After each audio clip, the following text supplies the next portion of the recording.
Hello, I'm Misuru.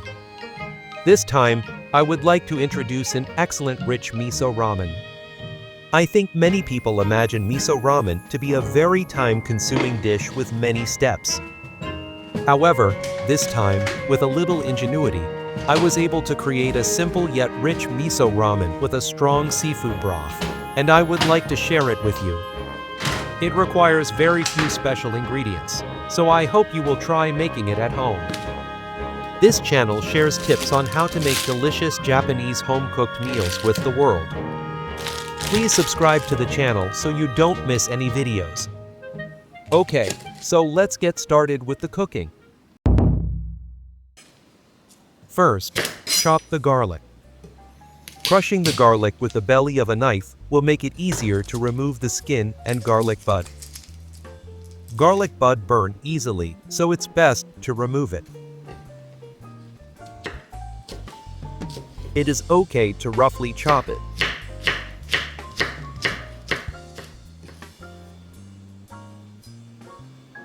Chop the ginger in the same way.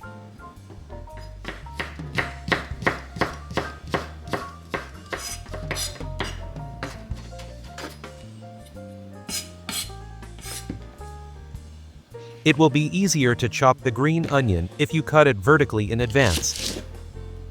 I will use these garlic, ginger, and green onions to make flavored oil. Flavor oil is extremely essential for making authentic ramen, so be sure to prepare it properly.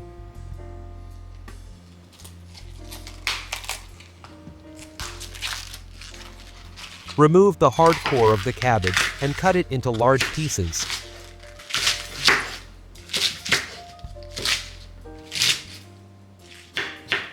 The cabbage core is easier to eat if you slice it thinly.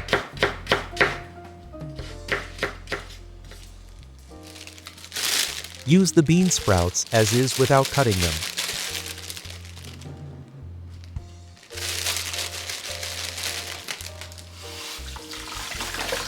Lightly wash the cabbage and bean sprouts.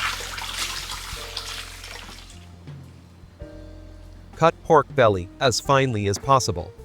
It's okay, just like making minced meat. The minced meat goes perfectly with the rich miso soup. You can buy minced meat and use it from the beginning, but pork belly has more fat, so it makes for a richer miso ramen.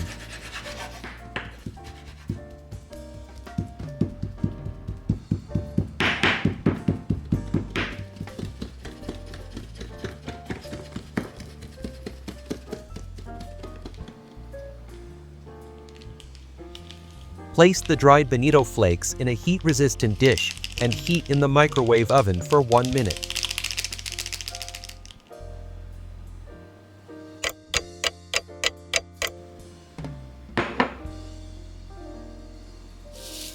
Once the bonito flakes have cooled down, grind them into a powder with your fingers.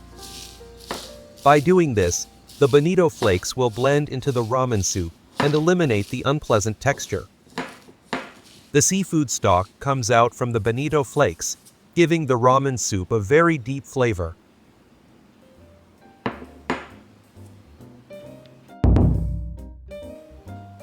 Heat sesame oil in a frying pan.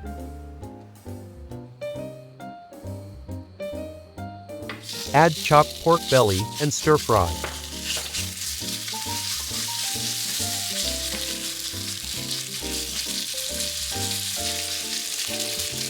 Stir-fry the meat to brown it a little while breaking it up. Be careful not to overcook the meat.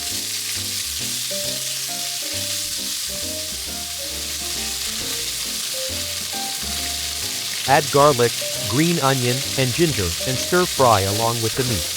Be careful as green onions burn easily. When you get a nice aroma from the garlic and ginger, add water.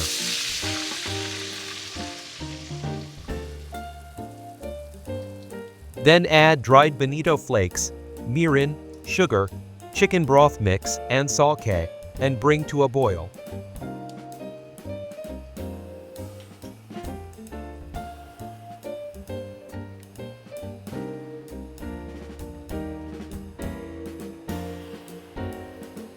Reduce heat to low and add miso and broad bean paste.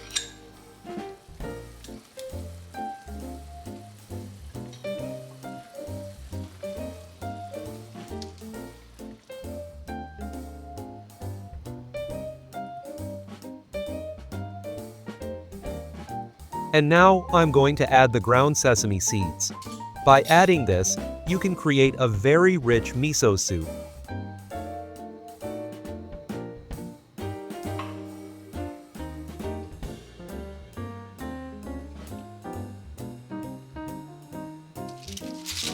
Add bean sprouts and cabbage. If you want to enjoy the texture of vegetables, you can add it just before the noodles are boiled. I like the soft texture, so I add it at this timing.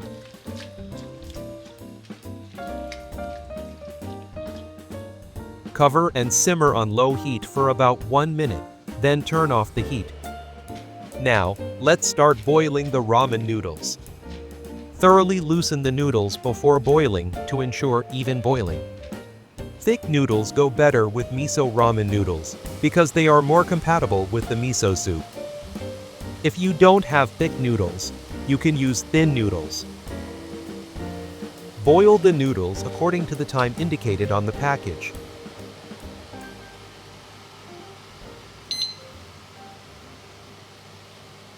Don't forget to heat the ramen soup just before the noodles are boiled. Once the noodles are boiled, drain them thoroughly and add them to the ramen bowl.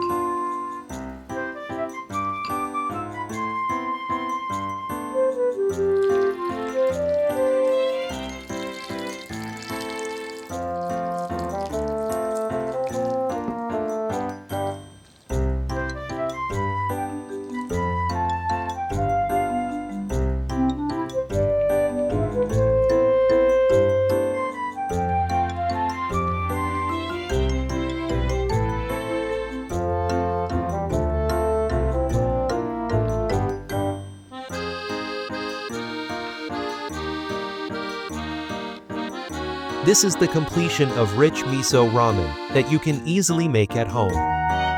The seafood stock is effective, and the result is addictive. Now let's eat.